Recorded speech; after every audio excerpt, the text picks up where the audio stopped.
अस्सलाम वालेकुम वरहमतुल्लाह। आप सब हज़रात की तवज्जो को मरकूज़ और मबज़ूल करने के लिए मैंने आज अपनी गुफ्तगू का अंदाज़ जो है वो थोड़ा डिफरेंट चूज़ किया है। डिस्पाइट द फैक्ट कि that's not my personal opinion and thought process, लेकिन जैसे कि मैंने अर्ज़ किया, तवज्जो को मबज़ूल और मरकूज़ करने के लिए मैंने ये इख्तियार किया है। जो भी कोई educational institute in the name of education यहाँ आ रहा है, चाहे कोचिंग या ट्यूशन या स्कूल के नाम पर, they should be welcomed with open, and we are welcoming alhamdulillah thumma alhamdulillah with open arms and open heart। ठीक है। उससे बहुत सारे फायदे हैं। एक पर्सनली मैं जो फील करता हूँ, स्टूडेंट्स के पास, पेरेंट्स के पास, गार्डियंस के पास ऑप्शंस अवेलेबल होते हैं डिफरेंट, और उनमें से वो चूज करते हैं कि किस में मैं अपने बच्चे को उसका एडमिशन कर लूँ। तो और ये still and simultaneously it's not the field of any monopoly कि मतलब बुझोत गस आसुन आत्मज, जो भी कोई बाहर से आ रहा है, कोई अंदर का इसमें काम कर रहा है, we should all welcome, we should welcome all rather. ठीक है। But simultaneously, if we are not doing something in a positive and optimistic way, we should not expect any positive and revolutionary change in the field of education। ठीक। Number one, NEP 2020 should be followed in letter and spirit। Number two, जो कुछ वहां पर चीजें लिखी हुई हैं, protocols and parameters, इस हवाले से तो उसको लेटर एंड स्पिरिट फॉलो करना चाहिए, including student teacher ratio should be maintained, जितना भी उधर मेंशन किया गया है। Number one. Number two, classes should be streamed live, and that should be shared with the parents or guardians। ठीक है।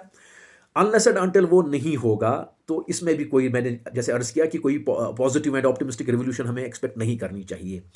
प्लस जैसे कि मैं इससे पहले भी कर चुका हूं और करता रहता हूं कि we are in the classrooms, me myself as a teacher also, मैं ये कहता हूं कि we are in the classrooms, we are not in our personal rooms और ड्राइंग रूम्स, कि मसला प्राइवेसी ब्रीच है, प्राइवेसी का मसला है। अब अगर कुछ केसेस में ऐसा भी है, हमको ऐसा करना चाहिए कि हम ये कह सकते हैं कि चलो अब उनका फेस ब्लर किया जाए जिनको इस चीज़ के साथ कोई प्राइवेसी का इशू है, या so far as female staff is concerned, उनको कहा जा सकता है you can teach in wheel. ठीक है। लेकिन it should be streamed live and it should be shared with the parents.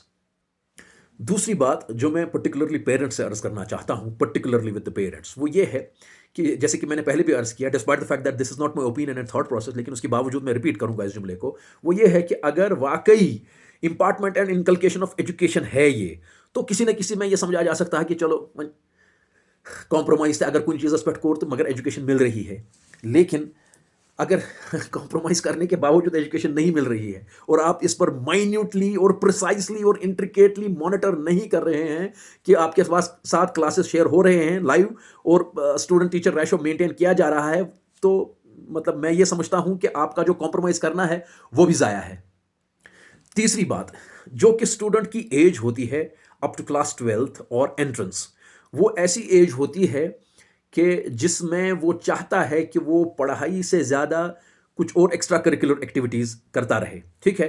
तो एग्जैक्टली वहाँ पर आइस को ब्रेक करने के लिए एक बिजनेसमैन को ये पता होता है कि मुझे कौन कौन सी चीज़ें करनी हैं।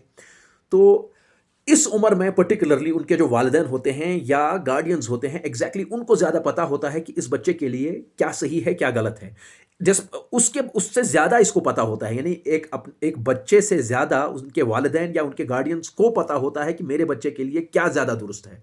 वो अपना सही और गलत चूज करने में गलती और कोताही कर सकता है, लेकिन पेरेंट और गार्डियन गलती और कोताही नहीं कर सकता है। और इसी चीज़ का जो स्ट्राइक होती है ब्रेक द आइस करने के हवाले से, वो एक बिजनेसमैन उसका फ़ायदा उठाता है, और उसके नतीजे में तो बाकी चीज़ें वजूद में आती हैं कि जिसकी तरफ मैं इशारा कर रहा हूँ। और चौथी चीज़, कंक्लूडिंग चीज़, वो ये है कि so far as few fields are concerned, and particularly I'm talking about the field of education and field of healthcare, in fields में कम से कम जितना हो सकता था, हालांकि मुझे ये पता नहीं है हाउ दिस, यानी to which extent and to which intensity my this very particular statement is viable and implementable, लेकिन उसके बावजूद मैं अपनी राय रखने का हक रखता हूं। तो वो ये है कि इस फील्ड में कम से कम administrators, particularly administrators and educators and health specialists अगर आते, और वही उनको ही आने का मौका दिया जाना चाहिए था, उनसे ज़्यादा, बिजनेसमैन से ज़्यादा। बिजनेसमैन अक्सर ऐसा होता है कि मतलब प्रॉफिट भी ज़रूरी है, एक इंसान ने जिसने बेसिक इन्वेस्टमेंट की है उसको प्रॉफिट कमाने का हक हासिल है, ठीक है, लेकिन साइमल्टेनियसली ये कुछ फील्ड ऐसे हैं जो लग्जरी नहीं हैं, जो बेसिकली बेसिक एमिनिटी है, जैसे हेल्थ केयर और ये फील्ड ऑफ एजुकेशन।